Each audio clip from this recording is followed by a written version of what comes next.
Aucun égyptologue ne peut se mettre en face de moi. Je dis bien, aucun égyptologue ne peut se mettre en face du pharaon Boutoubibé. Je vais le neutraliser. Je vais le neutraliser. Alors, voilà maintenant une démonstration mathématique de l'iconographie Isis. Voici une démonstration mathématique de l'iconographie Isis. Alors, pour qu'il y ait une iconographie, il faut qu'il y ait une base. Il faut qu'il y ait une base. La base. Revoyez la définition de l'iconographie, vous allez comprendre ce que c'est une base. Pour qu'il y ait une iconographie, il faut qu'il y ait une base. Et à partir de cette base, elle est revêtue des symboles qui sont, d'une part, des exposants et d'autre part, des facteurs. Il faut qu'il y ait une base. Et à partir de cette base, d'une part, nous allons avoir des exposants et d'autre part, nous allons avoir des facteurs. L'exemple de l'iconographie Isis est là. Je dis ceci. Une iconographie kamite comporte une base. Et donc la base est là. La base est le corps humain. Une iconographie kamite comporte une base. La base est là. La base est le corps humain, comme nous venons de le voir en définition. Elle comporte une base. La base est le corps humain. Elle comporte un exposé. Un exposant plutôt. L'exposant de Isis est sa chaise. L'exposant de Isis, elle est sa chaise qui est sur sa tête. L'exposant de Isis est sa chaise. Et la chaise qui est sur sa tête. C'est ça qu'on appelle l'exposant en mathématiques. La chaise qui est sur la tête d'Isis, c'est ce qu'on appelle l'exposant en mathématiques. Et donc, une iconographie kamite comporte une base, un exposant et un facteur. Donc, ici, nous avons un facteur. Les facteurs, je les ai mis en parenthèse ici. Bon, la parenthèse veut dire un facteur. En un mot, en mathématiques, on dit un facteur. Voilà, donc, dans le facteur, nous avons encre, nous avons le bâton. Il peut s'agir aussi du collier. Le collier aussi fait partie du facteur. Il y a aussi la robe qui fait partie des facteurs. Et si on voit bien l'iconographie Isis, on constatera qu'il porte des bracelets, des brassards, etc., etc. Tout ça font partie des facteurs.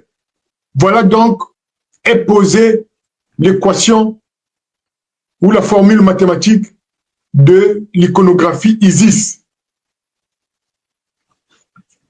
Et donc, nous dirons que d'où X est l'exposant.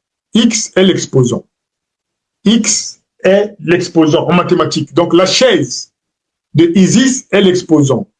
Le Z est le facteur. Donc, on définit ceci en termes mathématiques. On va nommer l'exposant comme X, parce que X est un nombre changeable. Et donc, voilà pourquoi vous allez voir d'autres iconographies. La tête, ce qui est sur la tête change souvent. Parce que ce sont des X. En mathématiques, les X peuvent changer, peuvent prendre différentes formes. Voilà. Donc, le X est l'exposant. Le Z est le facteur. On nomme le facteur comme étant Z. Et le Y, on le nomme comme étant la base. La base, notre base ici est Y. Donc, nous avons trois éléments. Donc, il y a une base qui est l'Y. Il y a un exposant qui est X et il y a un facteur qui est le Z. Voilà donc la démonstration mathématique de l'iconographie Isis. Aucun égyptologue sur la planète Terre ne peut contredire ce que le pharaon Boutoubimbéné dit, ce que je suis en train de dire. Aucun égyptologue. Et donc, vous avez ici une démonstration mathématique de l'iconographie Isis. Il va s'en suivre ceci. Si Y est la base, si Y est la base de l'iconographie Isis, et que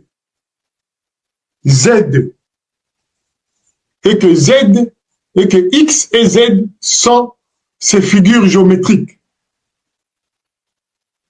alors on écrit X et Z appartient à Y. X et Z sont des figures de Y qui est la base. Et donc, ceci nous fait rentrer dans la théorie des ensembles. Ceci nous fait rentrer dans la théorie des ensembles en mathématiques. Et donc, vous avez là une preuve de plus que aucune iconographie kamite n'est religieuse et qu'elles sont toutes des expressions, des concepts scientifiques et techniques. Elles sont toutes des concepts scientifiques et techniques. Voilà ce qui était prévu pour cette première partie de la définition générale des iconographies kamites. Et donc, prochainement, nous allons voir la deuxième partie qui est une partie aussi très intéressante